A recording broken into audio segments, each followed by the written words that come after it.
oftentimes we don't even realize we're in a transition and we're in it, and it could feel uncomfortable, and just normalizing it and saying, hey, oh, this is what's happening. Okay, there's like a settling in the system of just being like, hey, this is where you're at. You're feeling a little jumpy. You're feeling a little unsettled. You're feeling a little ungrounded. And this will just help you have language to what you're going through, and you're in the right place. And there's nowhere you need to run to get to a more grounded place yet. It will happen. Welcome to the Stay Grounded podcast. I'm your host, Raj Jana, co-founder at Liberate. And it's my mission to help you become the most grounded, loving, and authentic version of yourself that you can be. Each week, I interview guests in the fields of mindset, spirituality, and emotional well-being. My brilliant guests share their tools, tips, and unique perspectives to help you develop the skills you need to show up for the people that matter most in your life. Now let's dive in. Yo, what's up, everyone, and welcome to this very special episode of Stay Grounded with my dearest friend, Nasya Miller.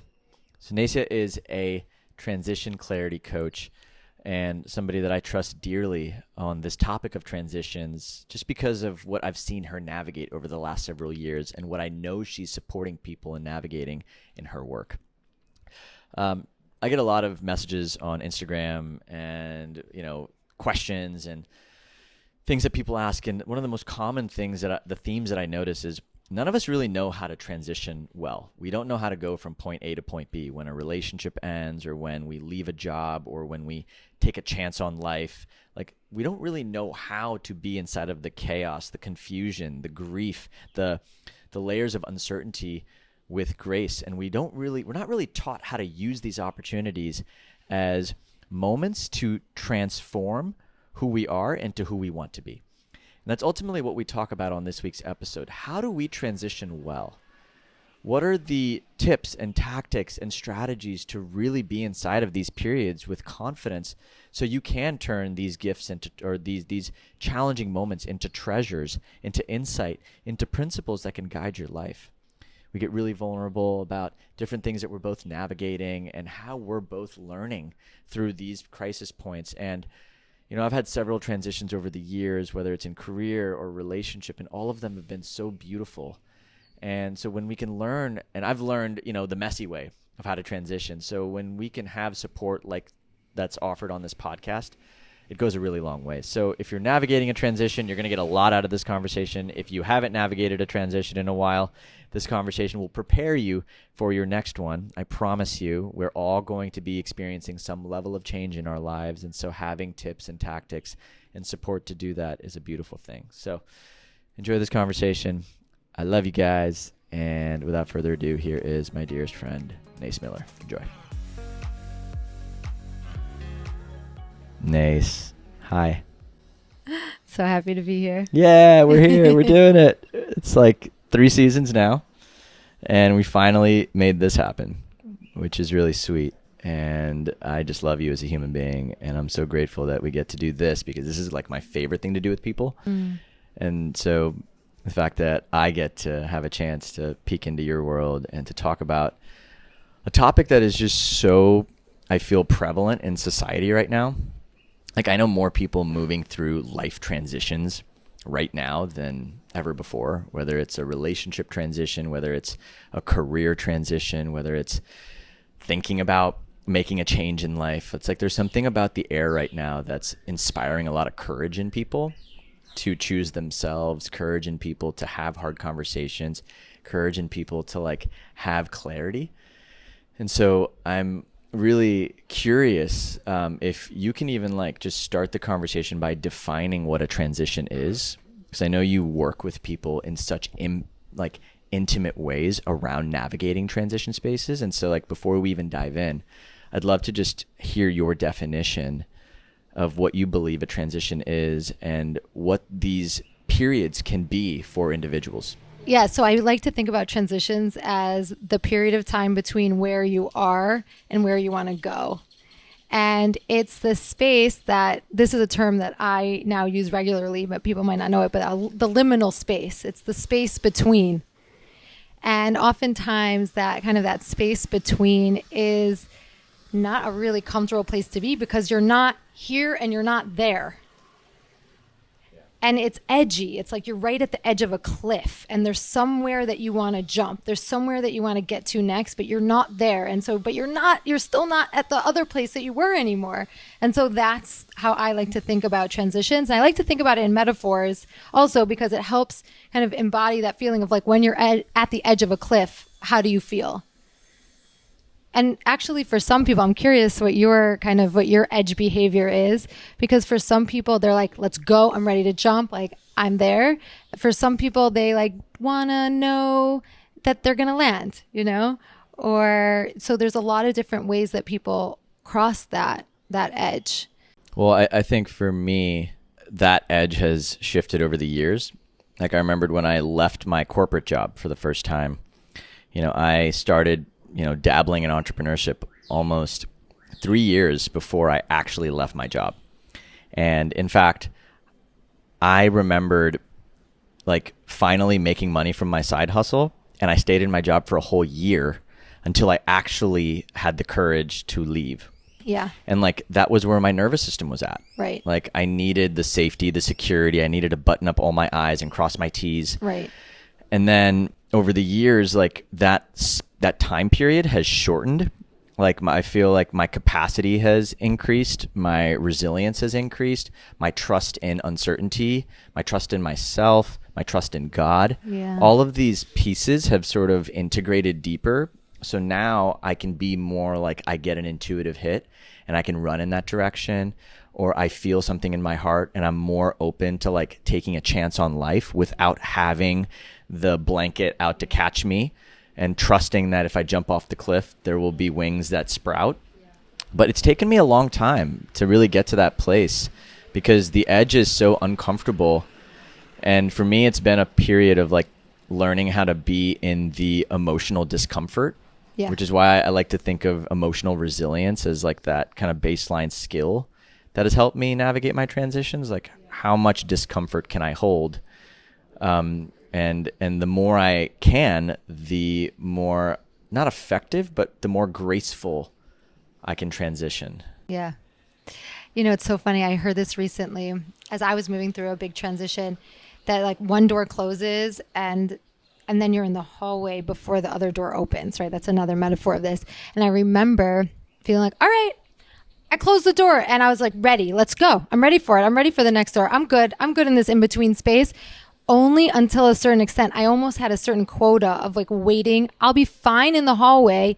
But in my head, I had a story because that next door is going to open within a month. Yeah. And then it didn't. And that's when I started getting like really uncomfortable, not knowing, a little bit like had some victim, started doubting myself until I had a teacher of mine pointed out to me, a teacher, a coach. I don't remember exactly who it was, but I remember that she said, I remember it was a friend of mine who heard it from her teacher. And she said, the key is actually being uncomfortable/comfortable, waiting in the hallway, trusting that the next door will open. Yeah.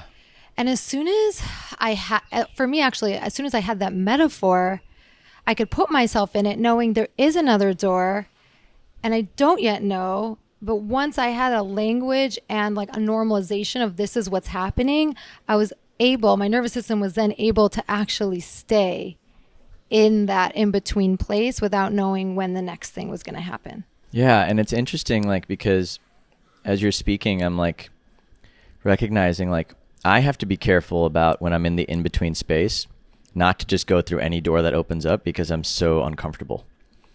Like I feel like that's like my work in many ways, like to remember why, the origin of intent. Why did I decide to transition? Or if you're transitioning a relationship, why did you both decide to transition? Right.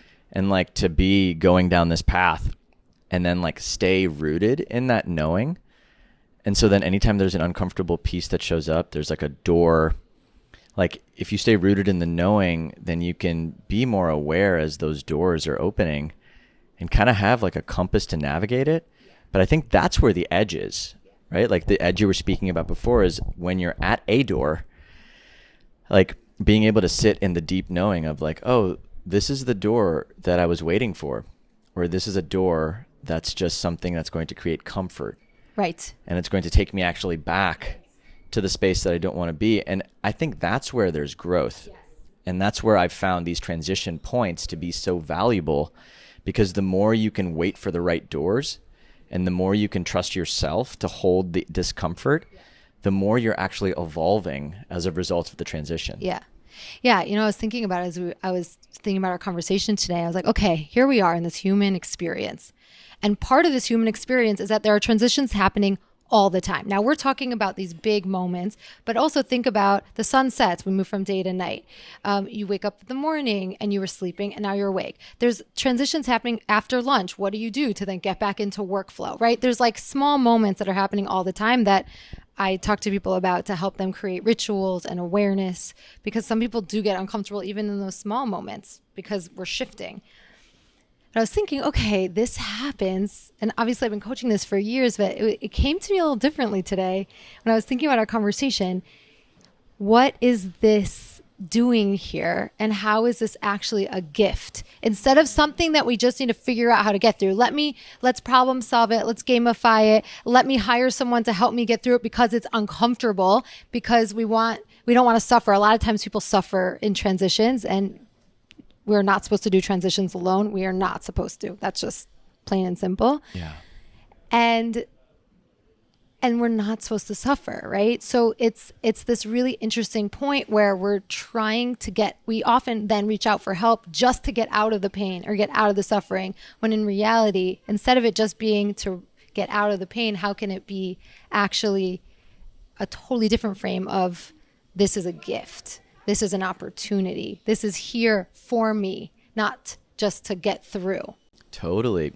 And that's a really empowering frame that I am so grateful you're bringing light to, because coming back to like, I've had this belief that everything is happening for me. And because I have that belief, I can navigate unexpected life transitions, unexpected life events, unexpected things with more grace. I never used to be able to do that. Right? It's a skill set that we build over time.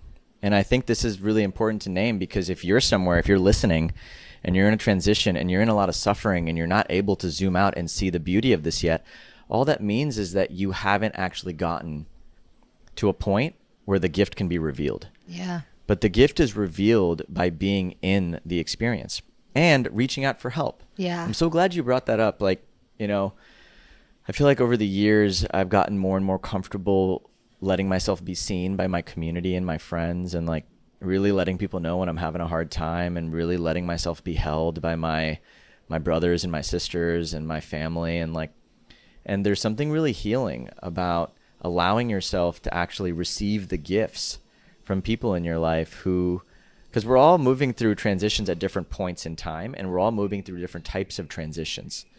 And so to be able to hold each other in that is so valuable.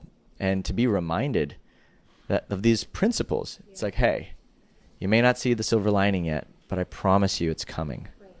I just went through this. Like, you're going to see this. This is how I got through it. Yeah. And being able to really lean on the collective is a part of resilience. You know, it's a part of building that collective nervous system. You don't have to do it all alone. Yeah, we're really not supposed to. It's like, yeah. And I think a lot of people think, okay, this is a part of it. I can do this. I got this. And also, I think that people don't realize how much longer the transitions take when you do it alone. Like, what I'm seeing with so many of my clients right now is the quantum leap to clarity when we're in process together.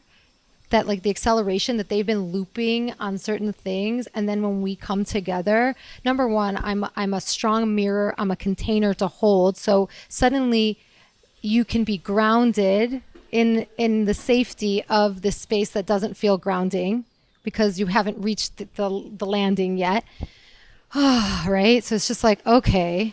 Talk me through like an example of a process that might be happening that like, and like, what are those moments for, right? So let's say like I'm in a transition, like I'm having like a deep fear.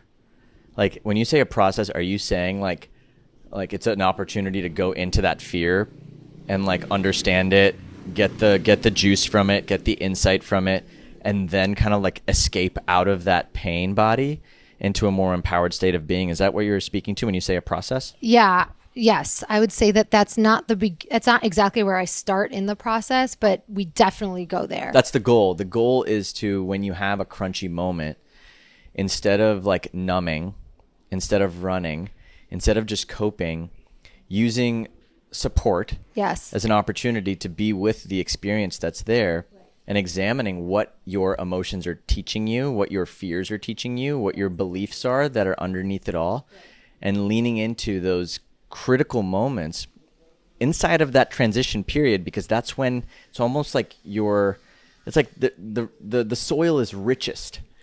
I find like it's raw and alive. It's raw and alive. So like there's a fertile nature to like your insight, your consciousness, your nervous system, and it's very rare to have like, I would say like, I maybe have had a handful of transition points in my life, and those periods have had profound growth. And the more I learn that, the more I'm able to actually be so present inside of this. Yeah. Because I know that even the discomfort I'm feeling, there's a deep, deep, deep wisdom that if I learn to listen to, and that's maybe what you do with your clients, it's like you almost hold space for them to feel that wisdom. Yeah. And then it allows it to be integrated, and then it's a way you move through the world. Right. Yeah, because it's basically think about what's keeping me from the clarity. Sometimes it's time, right? That you actually have to move through and be in like an uncomfortable space so that that wisdom can come. And it's feeling stuck, feeling confused, feeling frozen, looping on the same thing. And all of those have fear written all over them. And so the key is, instead of trying to just escape the fear, how do we go into it and realize that actually on the other side, underneath there, that's where the almost like the clarity gem is sitting. But you have to like dive into the ocean to then get to the, I don't know, the oyster or the pearl that's like waiting at the bottom. And you can't just get there without swimming into the depths. Yeah, and being with the uncomfortable nature of not having swum in these depths. Yeah. Right? Like, and that's really why I think the meta skill is actually increasing our capacity to be inside of uncertainty. Yeah. Right? Because uncertainty is the ultimate certainty. Yeah. Like we have this, I find that like the reason why I suffer is because I have this idea that I can control my life. And then I get dealt some type of an opportunity to examine that. And I'm like, actually, yes, I have agency over my choices, but there's something happening here that's so much bigger than me. And I can either surrender to that. Right. And surrendering to that forces me to let go of control. Yeah. Surrendering to that forces me to be with the discomfort. Surrendering to that forces me to like really, really dig deep and trust myself and trust others and let myself be held. Yeah. And that surrender is scary. And that surrender is medicine. It's like in that process is when we come home and we allow the transition, the medicine of transition, to metabolize our awareness, our consciousness, our being, to be more in alignment and authentic with who we came here to be. Yeah. Like, I don't believe our souls would be attracting these complex situations, these complex choice points, unless it was actually teaching us and begging us. I just had an experience right before I came here to Nosara. So I closed a 12-year chapter in Chicago, and I found myself posting for my furniture and things on Facebook Marketplace, but like having deep resistance. Like, I'm not moving out. No, I'm not doing this. But I was still taking the steps forward, which is, by the way, in transitions, it's a big move to like keep taking the step, that baby step forward, even when you're scared, which is something I've learned to do with my own nervous system over the years. And I was just feeling this feeling of like, I know I'm doing this, but I'm really resisting it. And I was moving from resistance to surrender, which is a very normal place to be in a transition. And I made a session with my coach, and I was like, I really need support here. And we had a session, and one thing that she said to me was, when you sell these pieces of furniture, when you're letting go of these different things, when you let go of something, it creates pure potential. When you let go, it creates pure potential.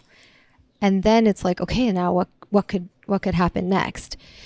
And I just remember this feeling of that I was in this like back and forth. And we did also, which I want to share more about, we grieved together. I shared what I was sad to lose, sad to leave behind, scared to leave behind, scared to go forward. I don't have a home in the next place I'm moving. So it's like we were talking about, how do I step forward into this and trust it? And then also mining the gifts. What did this chapter in Chicago give me? What did I gain? Who am I today that I wasn't when I came? Like all these pieces. And then we got off the call, and then people started like, yeah, can I come and buy this? And like the energy just started moving. Like, yeah, I'm gonna buy your bed. I want to buy this. And as people came, I was actually like, I'm so excited to give this to you. What's the pure potential that's gonna come? But I really did have to sit in the resistance, in the grief, in this fear, and by doing that, suddenly such a spaciousness opened up. And this just happened to me, so it's feeling really real in my system right now. And then the whole new chapter becomes something so wildly exciting. Yeah. But I couldn't jump to that. No, and this is the piece, like there's no bypassing the experience. And I think that's why it takes people so long to move on. Yeah. Like when I think about like relationship transitions, or think about, any level of like grief. Yeah. It's like, because we bypass the grieving stages, like Kubler-Ross has a beautiful frame. I'm not saying these are all the stages, but like shock, then denial, then bargaining, then depression, then acceptance. Right. Like there's all these phases that people can go through. Yeah. Non-linearly. Yeah, exactly. And this is the piece. It's like, we don't allow ourselves that space to actually grieve the timeline, grieve the attachments, grieve the things that you loved about this person, the relationship, whatever it is. Like there's so many pieces to this. And if we don't allow ourselves to go into the depths of it, we're not giving ourselves the permission to then create that spaciousness. Because the final decision to let go, to me, it's like, there's a readiness. Yeah. Like there's a readiness to stop going back and looking at the pictures of your past relationship. Right. There's a readiness to like, to clear what that was. Right. Like, but like when you get to that point, career-wise, anything, geographic, where you're living, family dynamics, relationship status, like all everything. of it. It's like all of it. But when you get to that point of like, okay, I'm ready to let go, it's the ultimate trust point. Because on the other side of that, you're right, is spaciousness. And that spaciousness, we don't know what's there, right? The mind tells us to be afraid of the spaciousness because we can't predict it. We can't control it. We have no idea what's there. The mind is projecting what's going to happen in the spaciousness based on what's happened in our past.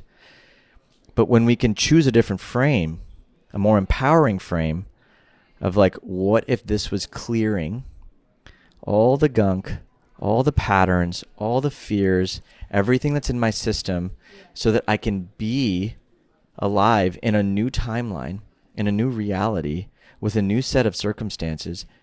What's actually possible? And it takes practice to believe that. It takes practice to remind ourselves that that is a reality. And that's the integration period, I find, is like once you go through the grieving of like awareness to this thing, to the acceptance, now it's like harvesting the lessons, like the gratitude. Like, what was this about, and how did this help me prepare for this next chapter? Yeah.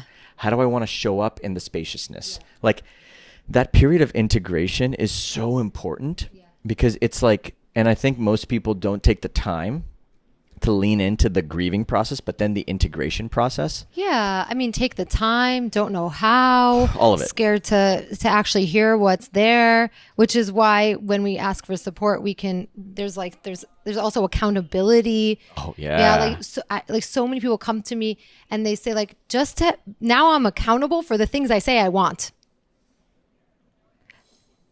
I want that in my life. And it's like these small little tweaks. Okay, this is what I have to say, what you just said. The integration is huge.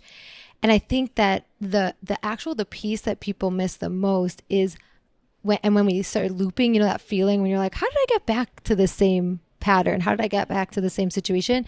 It's really, really not mining the gifts. It actually is not grieving and not collecting also the juicy things that you became. It's like, well, there's a period of you, like, I can only speak from experience, right? Like, so like for me, I'm moving through a relationship transition, and to me, like, so it's very alive, this conversation. And like, I feel like these moments of me going back and harvesting the beauty of what me and my former partner shared, the amazing gifts she gave me, the man I became, what she's helping me and continuing to support me in becoming. Like, that's so important, because if we don't actually do that, then you're just stuck in a looping cycle. 100%. You're going to stay in a looping cycle. You're going to stay in a blame cycle. You're going to stay in a shame cycle. You're going to stay in a grief cycle. You're going to stay in a victim cycle. But ultimately, all of this, once felt, becomes pure compost. Yeah, right? exactly. Like, and then the relationship, whatever you transitioned from, becomes that soil, the fertile soil for something new to be born. And whether it's with that person or someone new, right? Like, it doesn't matter. We don't know what happens next. We have zero clue what's in the future.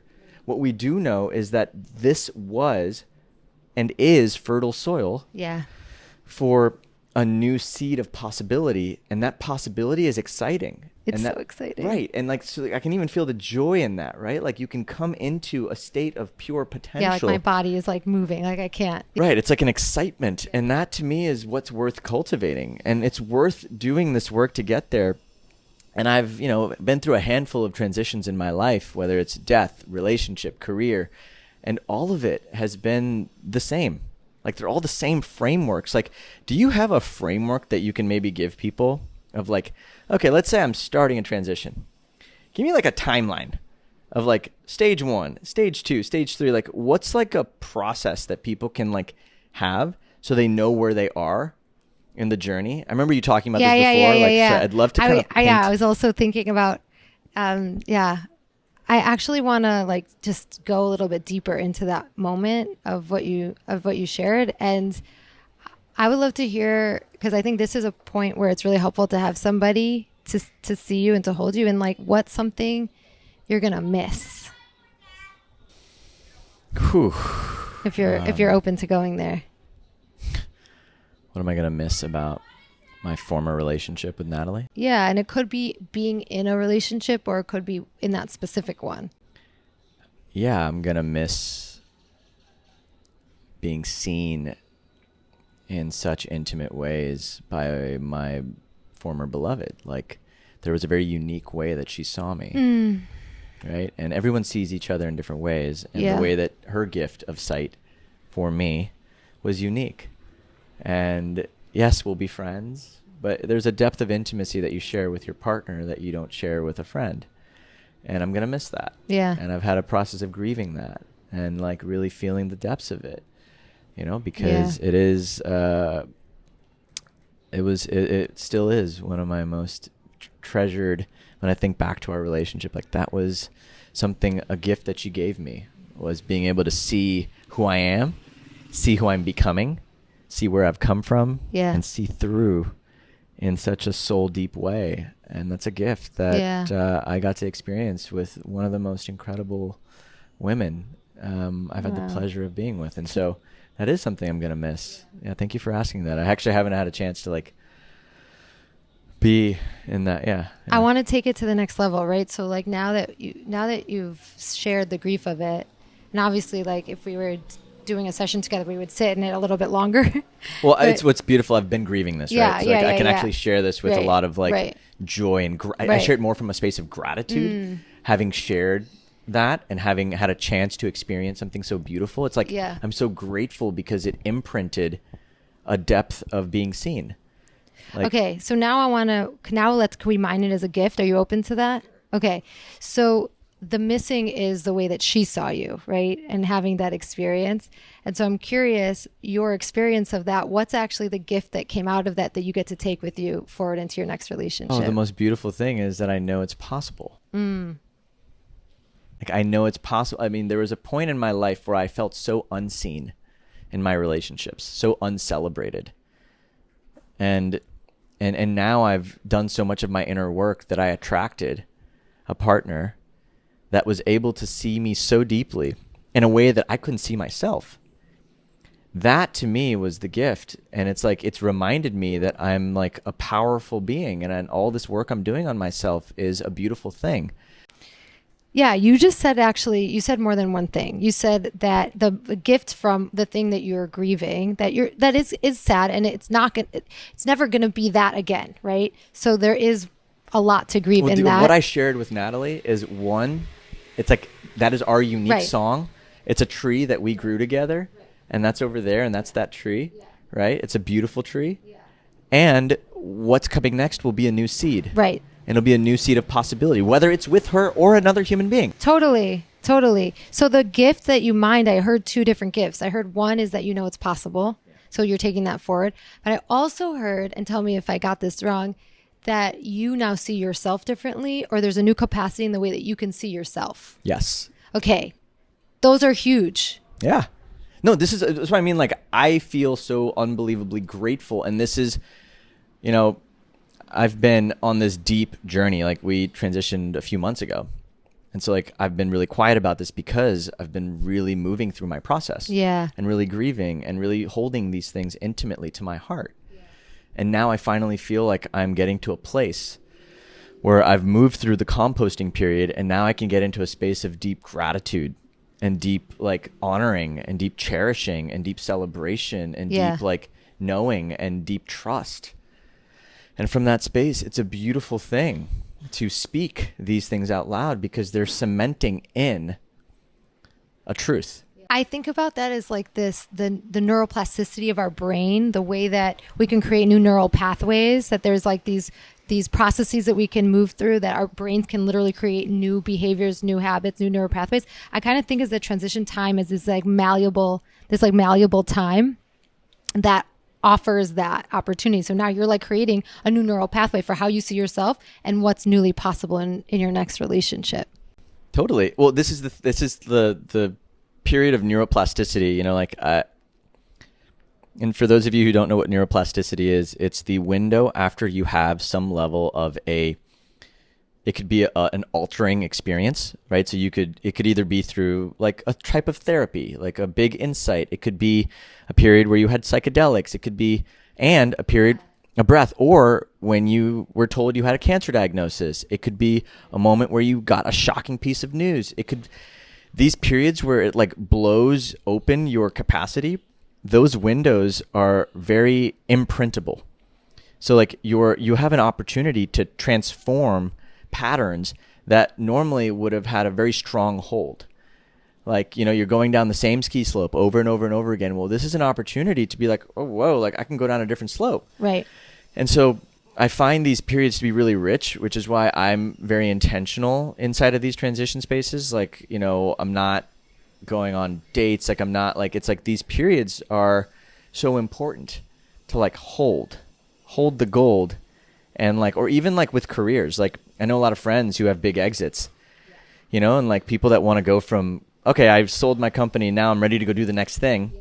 It's like, no, like there's a period where you actually want to like settle, or maybe you quit your job and like you're trying to go, and obviously it's not that everyone has this privilege. Yes, not everyone has the privilege of being like, okay, I got let go, I can take a break, right?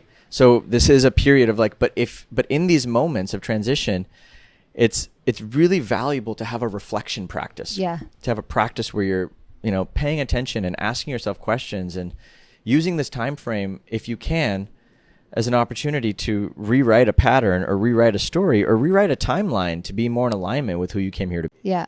That's a huge theme that people come to me before they're leaving a company that they started, and how do they want to use the sabbatical sabbatical time, or I want to start something new, and like you actually utilizing that time so that you actually are going to jump into something that you're actually passionate about next. And this is actually talking about these different stages, this kind of timeline of how we move through different stages of transitions.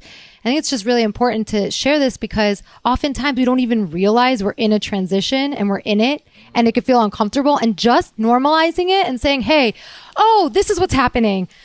Okay, there's like a settling in the system of just being like, hey, this is where you're at. You're feeling a little jumpy. You're feeling a little unsettled. You're feeling a little ungrounded.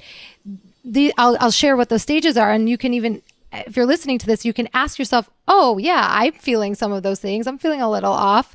And this will just help you have language to what you're going through, and you're in the right place. And there's nowhere you need to run to get to a more grounded place yet. It will happen. Well, that's the piece.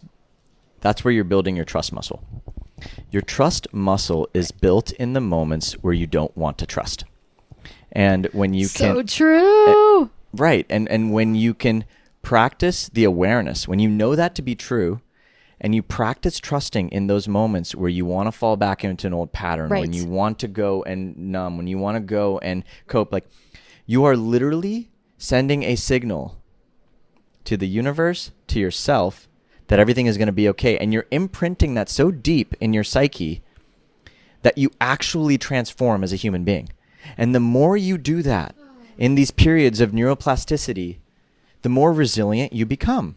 And that resilience becomes your anchor, your mantra, your way of being in the world. And that ultimately is, I feel, what we're here to experience through crisis and transition and all these moments. We're here to anchor in more trust. And this isn't easy, by the way, which is why we're talking about it's how simple, but it's not easy. Correct. Which is why it's so helpful when you want to have that jumping energy of going backwards or trying to get forwards faster. It's like when you have somebody there that's your biggest champion, that's there to support you. That's why this process also quantum leaps. Obviously, like I have my processes and my methodology, and it's powerful work. And I don't underestimate how powerful it is to have somebody that's so there for your process, you know? So I would say there's a few different stages. I kind of break it down.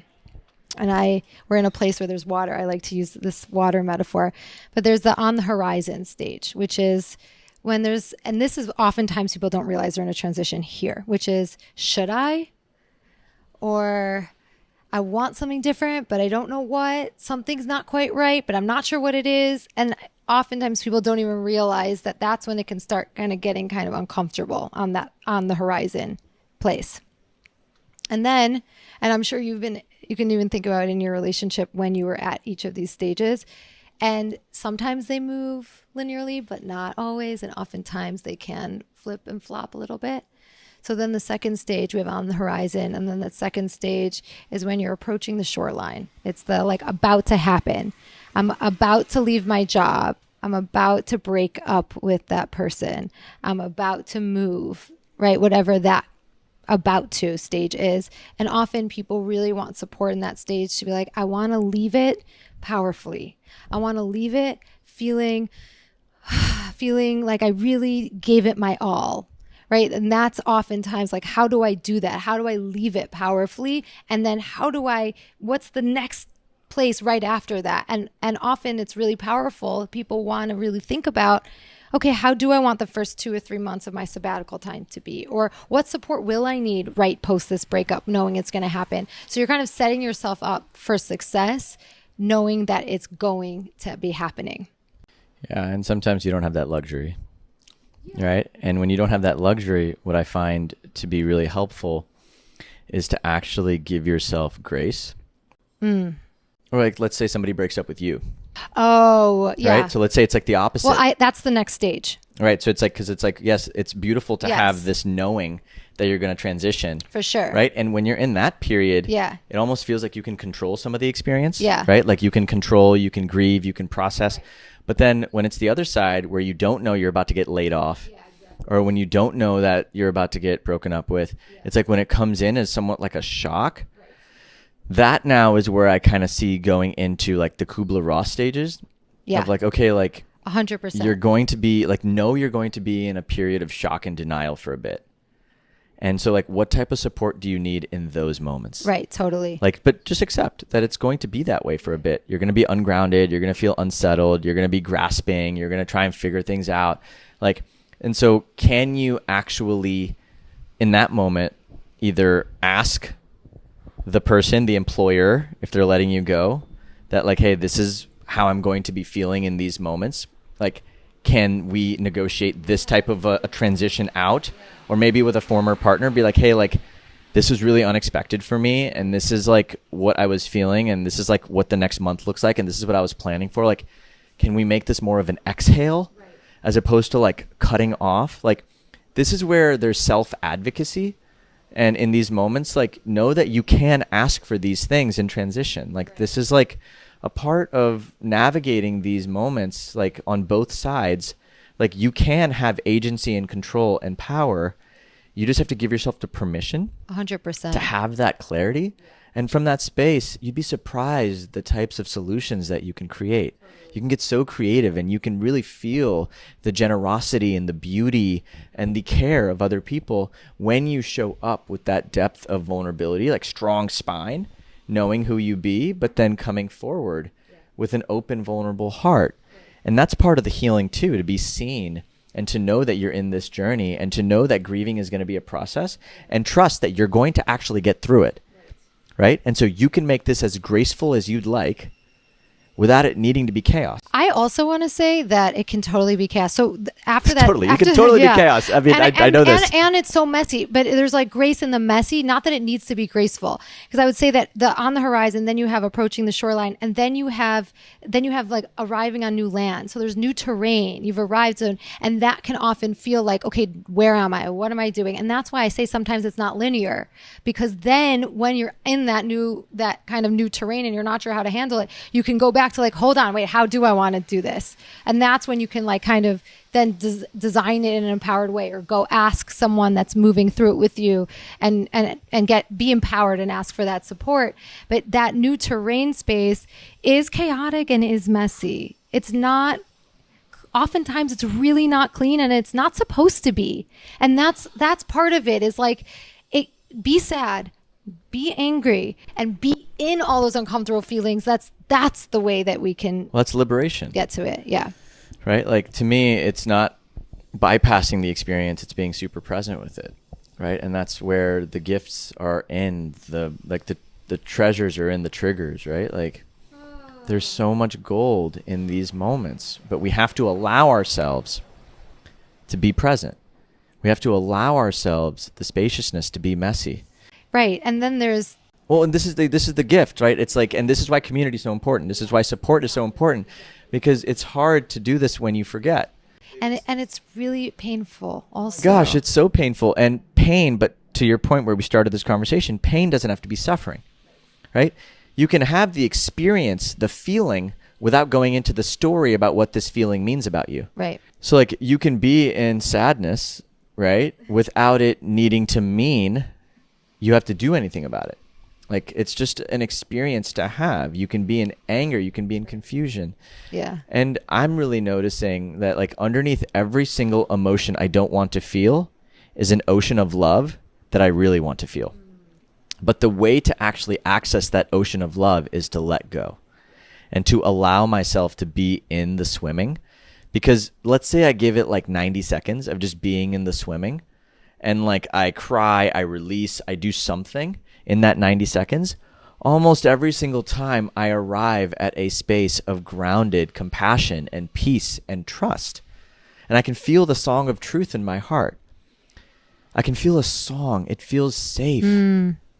It's like there's an ocean of love that's sitting underneath it all, and it's always there for us. But I find that like letting go in those moments and letting yourself feel it and not going into the story. But if a story comes up, trusting that like, hey, okay, I'm going to be here and I'm going to be with all of it. Yeah. And I know and I trust. And if you don't trust this message, because I've done it enough times and Nasya's done it enough times to know that when you actually allow that wave to go through, you arrive at the ocean. And the ocean is just pure grace. Wow. Yeah. I like to say like slow down to speed up. Like everyone wants to wants to get to the other side and wants to move up. And it's like when you actually slow yourself down in that process, it actually gets you to the thing you want most. Right. And this is the piece, right? The mind thinks it can like jump. It's like jumping here, not feeling this thing. I'm going to lose my power. I'm going to lose my strength. And I'm going to offer, by feeling the depths of what's here, you are expanding your power. You are expanding your capacity to hold more of life. The signal you're giving to the universe is that, hey, I got this. I can handle any level of intensity. And the more you show the universe that you're able to meet this moment that she or he gifted you, whatever your belief system is, like the moment that the universe, God, higher power gifted you, when you show the universe that, hey, I can meet this moment with presence and I'm willing to, just imagine the bliss that she's going to gift you on the other side. It's like she's just expanding your capacity to experience more of life, which means more of the good, more of the gratitude, more of the joy, more of the bliss, more of the passion, more of the ecstasy, more of the intimacy, more of the being seen, more of all those things that you so deeply crave in your heart. Yes, it's all here and it's all coming. But be present in this gift, because you're not going to have many of these. You're not going to have many of these moments in your life. You may have a handful in your life. Yeah, right. Our souls come down to the human experience, right? Our souls come down because they want this human experience. And then we are in the human experience trying to numb and escape the human experience. And so those few times, those rare moments where you actually have this human experience that's so raw and alive, like, can we stay with it? Because that's what our souls actually came here for. And there's something, right? Our limited selves all they want is relief from pain. And right. And then it's our higher selves that know, if I hold through this discomfort, there is a greater gift for me on the other side. I do that meditation constantly in small moments of transitions. I was going to say, for everyone listening, you can practice this in the small moments in your life that you're transitioning. You don't have to wait for the big ones to be practicing these different tools, right? Just as you move through, as you go from one thing to the next in your day, and know that, okay, my limited self right now wants to just not feel this pain, whatever that is, self-judgment, trying to escape from sadness, whatever that is. And if I hold it and stay with it, there's something greater for me that I have access to on the other side. I do that daily. It's like a reminder to just, these moments are actually all about building our relationship with ourselves. It's just showing all the parts of us how to be inside of this symphony of life, and being able to actually dance and know that the child that's afraid has beauty, the higher self with all the wisdom has beauty, my present moment self that's taking responsibility for the life I'm creating has beauty. And all of these pieces are working together. Yeah. And these moments of transition, of crisis, of challenge, of initiation, of chaos are all opportunities to refine our own level of relational mastery with ourselves. Yes. And the power of doing that and the impact it then has on the people around you. Oh gosh. Like even before we started recording, we had both come from full days of things, and I knew to be able to be present in this conversation, I needed to feel your groundedness. And it's like, can we transition together? Because if we're both there, I know I need that. And so I asked for it. And I'm glad you did. And this is the piece of like, I want to leave everyone with this like really important reminder of like, everything we're teaching you right now, like once you have this, guys, all it takes is courage. Like whatever you're transitioning from, there's a person involved, whether it's a job, a business, a relationship, anything, community, right? Like there's humans involved. By you taking the time to know this and digest this, you can now come back and talk to those human beings about what you need and ask and let yourself be seen. And that's part of the medicine. Part of the medicine is increasing your capacity to just ask for help and to ask for what you need and to discover what you need. You may not even know what you need, and maybe that's why you're in transition. Maybe you're in transition because all you know is what you had wasn't feeling fully in alignment, in integrity. It wasn't fully nourishing your soul. And that's all you knew. And so you took a chance on going in a different direction. And now you're discovering what you need, what you love, who you are. And so enjoy that process of discovery.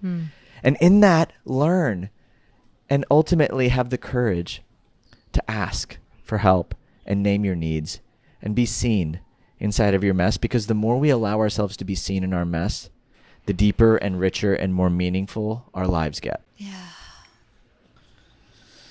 Nace, this was so good. So good. I'm just thinking about what it feels like after you ask for help and then you get that like juicy, like you feel seen. Like I was thinking about, I know we're closing, but I was just thinking about what I felt from your body when I asked you what you were grieving, and then we mined the gift. Like I felt something in your body, like a relief, like a joy or something. Do you remember that feeling? Yeah, no, I mean, for me, it's like just coming back into landing in the seat of like remembering love. Yeah.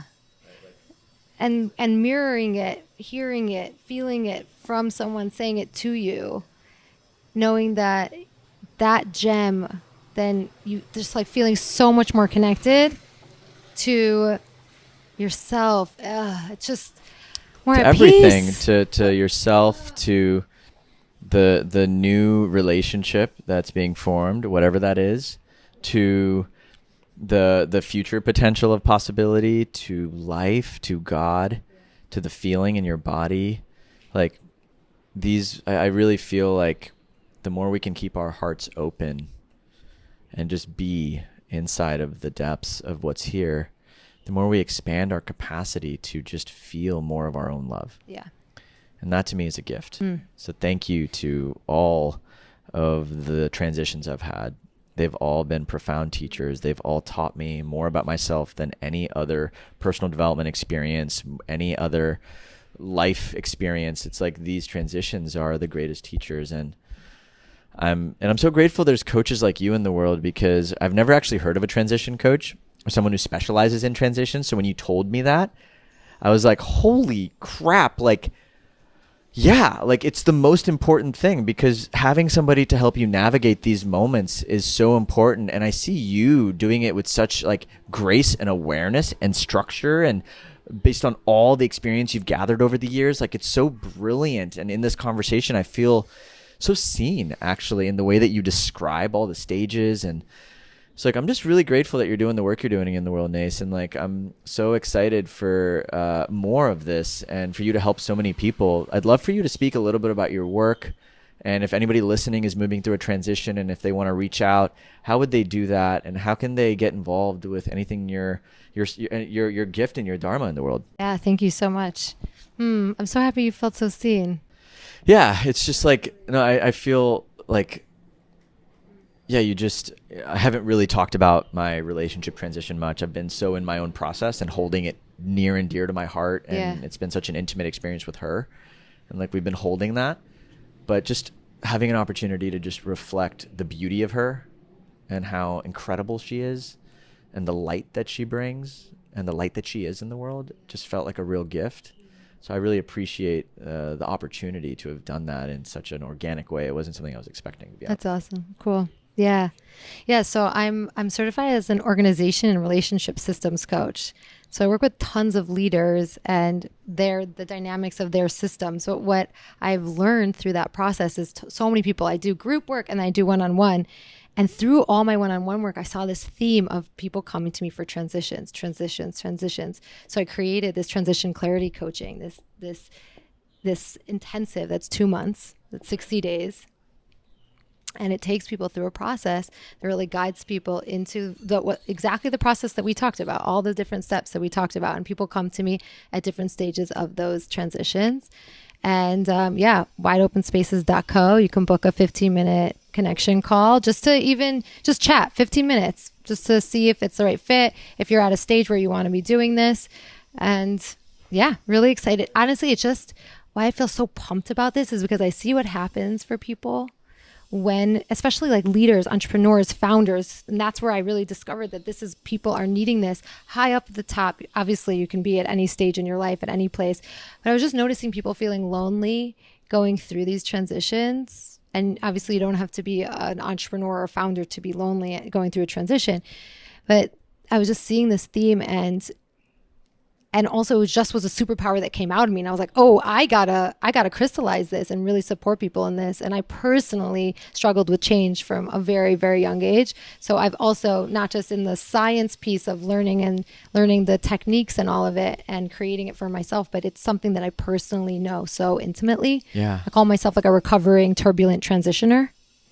And so that is also, I so deeply get it and know it at every stage, wherever people are. And so I just really am excited about getting to support people from confusion to clarity. Yeah, it's so beautiful. Well, we'll make sure, wideopenspaces.co. Yeah. We'll make sure that's in the show notes. And if you want to go there, check out Nace's work. Nace, I got one last question for you. Ooh. In the midst of everything you're doing, everywhere you've been and everywhere you're going, how do you stay grounded?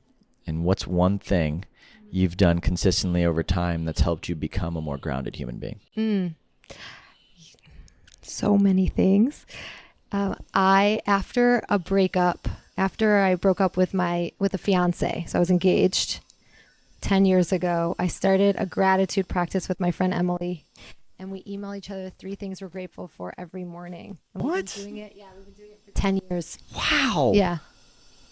And the part that I actually look forward to most in my mornings is reading her gratitudes. And if there's a few days, like sometimes like on Mondays, like I'll do Saturday and Sunday, like, or if there's like a few day random, she'll be like, hello, but we've been doing it for 10 years consistently. And yeah, we call it our gratitude circle. That's what and she was going through a big transition. She was moving back to Chicago and not wanting to. I had just broken up. Jake and I just broke our engagement, and I was like, let's do this together. Wow. That is like the sweetest thing and so accessible, and I just want to honor the accountability of that and the beauty of like committing to that. And I can really feel it's beautiful, like, cause I know you so deeply. So it's like, I can see how that practice done over 10 years has made the woman that's sitting in front of me right now. Oh yeah. And I can really feel Thank you. Your own capacity to see gifts and to be able to spot people and to see the beauty in things. And gratitude is one of those powerful superpowers, because it's like the ultimate skill set, if we can master, to transform any level of, trigger into treasure, any level of crisis into, gold, any level of it's your ultimate, it's your perception and your ability to create meaning. And so I think that's beautiful. And I just so love you. You're so lovely as a human being. And I'm so glad that we decided to do this. And I'm so glad that it's super just piecemeal in the jungle. I love it too. Ryder's just holding it down over there. It's great. We're rocking the messiness while we're talking about transitions. It could not be more perfect. It could not be more perfect. And yeah, so thank you again for being here. And everybody, that's a wrap for this week's episode of Stay Grounded. I'm your host, Raj. This is your new friend, Nace. And from us, stay grounded. We'll chat soon. Thanks for tuning into this week's episode of Stay Grounded. No matter where you're from or what you're going through, I hope it helps you remember just how incredible you are and have always been. If you're on a path of emotional healing or self-discovery and would like to learn how Liberate can support your journey, head to www.rajana.com/liberate.